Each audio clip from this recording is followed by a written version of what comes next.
শোল মাছ কিন্তু আমাদের সবার খাওয়া উচিত। শোল মাছ খেলে কিন্তু শরীরে রক্ত হয়। এই মাছটা একটু রসিয়ে কষিয়ে রান্না করলে মাংসের স্বাদকেও হার মানাবে। আজ আমি এমন একটি রেসিপি তোমাদের সাথে শেয়ার করব। নমস্কার বন্ধুরা, আমি প্রিয়াঙ্কার বাঙালিয়ানা রান্নাঘরে আরেকটি নতুন রেসিপি নিয়ে হাজির হয়েছি তোমাদের জন্য। চলো রেসিপিটি শুরু করা যাক। এখানে নিয়েছি 6 পিসের মতন শোল মাছ, ভালো করে ধুয়ে নিয়েছি। ধুয়ে আমি এখানে নুন, হলুদ আর সর্ষের তেল শোল মাছের মধ্যে মাখিয়ে নেব। মাখিয়ে আমি 5 মিনিটের জন্য একটু রেখে দেবো। 5 মিনিট হয়ে গেলে কড়াইতে আমি তেল গরমের জন্য বসিয়ে দেবো। দেখো, আমি তেল নিয়ে নিলাম, সর্ষের তেল। সর্ষের তেলটা ভালো মতন গরম হয়ে গেলে এখানে দিয়ে দিচ্ছি অল্প করে নুন, যাতে মাছগুলো ওল্টাতে খুব সুবিধা হয়। এরপরে মাছগুলো আমি এক এক করে ভেজে নেব। প্রথমে আমি তিনটে করে মাছ আমি ভেজে নিচ্ছি।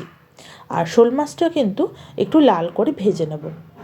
এক পিঠ ভাজা হয়ে গেছে, এখন আমি কি করব, আরেক পিঠ উল্টিয়ে দেবো।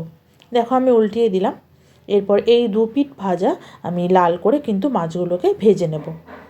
মাছগুলো আমার লাল করে ভাজা হয়ে গেছে, এখন আমি এই মাছগুলোকে উঠিয়ে নিচ্ছি একটা প্লেটের মধ্যে।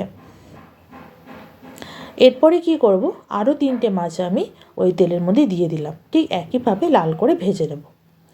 আমি তার আগে কি করেছি, একটা পেঁয়াজ, 3টে রসুন, 1 কুচি আদা, আর লঙ্কা, আর একটা টমেটো আমি পেস্ট করে নিয়েছি। পেস্ট করে নেওয়ার পর এখানে দিয়ে দিলাম 1 চামচের মতন জিরে গুঁড়ো, 1 চামচ ধনে গুঁড়ো, 1 চামচ কাশ্মীরি লাল লঙ্কা গুঁড়ো, আর অল্প জল দিয়ে একটা মিহি পেস্ট মশলা আমি তৈরি করে নিলাম। এরপরে ওই তেলের মধ্যেই কিন্তু আমি দিয়ে দিয়েছি 2টো আলু। আলুটাকে লম্বা করে কেটে নিয়েছি। এবার আলুগুলোকেও নুন আর হলুদ দিয়ে আমি একটু লাল করে ভেজে নিতে হবে। আমি আলুগুলোকে লাল করে ভেজে নিলাম। আলুগুলোকে এখন তুলে রেখে দেব। আমি আলুগুলোকে একটা বাটির মধ্যে তুলে রেখে দিচ্ছি। আমি কিন্তু আর এক্সট্রা কোনো তেল দিইনি, ওই তেলের মধ্যেই কিন্তু রান্নাটা করছি। এরপরে দিয়ে দিচ্ছি 1 চামচের মতন সাদা জিরে, আর দিয়ে দেবো এলাচ আর লবঙ্গ। ফোড়নের জন্য দিয়ে দিলাম। এরপরে দিয়ে দিচ্ছি একটা বড় সাইজের পেঁয়াজ কুচি। পেঁয়াজ কুচিটা দেওয়ার পর যেহেতু পেঁয়াজ কুচিটা একটু তাড়াতাড়ি নরম হবে, সেই জন্য আমি দিয়ে দিলাম নুন আর হলুদ দিয়ে ভালো করে নাড়াচাড়া করে নেব। ভালো করে নাড়াচাড়া করে নেওয়ার পর দেখো, পেঁয়াজ কুচিটা কিন্তু লাল হয়ে গেছে। এরপরে যে পেস্টটা আমি তৈরি করে রেখেছিলাম সব মশলা দিয়ে, সেই পেস্টটা আমি এখন এই পেঁয়াজের মধ্যে দিয়ে দেবো। পেঁয়াজের মধ্যে দেওয়ার পর হালকা করে গ্যাসটাকে বাড়িয়ে আমি ভালো করে কষিয়ে নেব, যতক্ষণ না সাইড দিয়ে তেল ছেড়ে যায়। এরপর আমি ভালো করে দেখো পেঁয়াজটাকে কষিয়ে নিচ্ছি মশলাটার সাহায্যে। ভালো করে দেখো কষানো হয়ে গেছে। কষানো হয়ে যাওয়ার পর আমি ভেজে রাখা আলুগুলো কিন্তু এখন এই মশলার মধ্যে দিয়ে দেবো। দিয়ে আমি ভালো করে আলুটাকে মশলার সাথে ভালো করে একটু কষিয়ে নেব। যত ভালো করে কষাবো তত কিন্তু খেতে টেস্ট হবে। শোল মাছ কিন্তু আমরা এমনি নর্মালি ঝোলও খেয়ে থাকি পাতলা, আর এরকম খেয়ে থাকি একটু কষা কষা। এরকম কষা একবার রান্না করে আপনারা দেখুন, আপনারা কিন্তু মাংসের স্বাদকেও কিন্তু ভুলে যাবেন।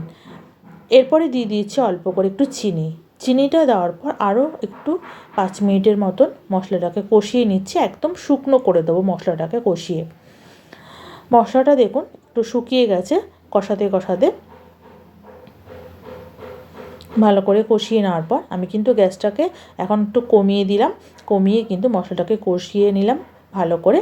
এরপর দিয়ে দেবো 2 কাপের মতন জল। আপনারা যেরকমভাবে গ্রেভি খেতে পছন্দ করেন ঠিক সেই রকমভাবেই কিন্তু আপনারা জলটা দেবেন। জলটা দিয়ে আমি গ্যাসটাকে বাড়িয়ে একটু ফুটিয়ে নিলাম। ফুটিয়ে নেওয়ার পর আমি ভেজে রাখা মাছগুলোকে এখন দিয়ে দেবো। এক এক করে ভেজে রাখা মাছগুলো আমি দিয়ে দিলাম।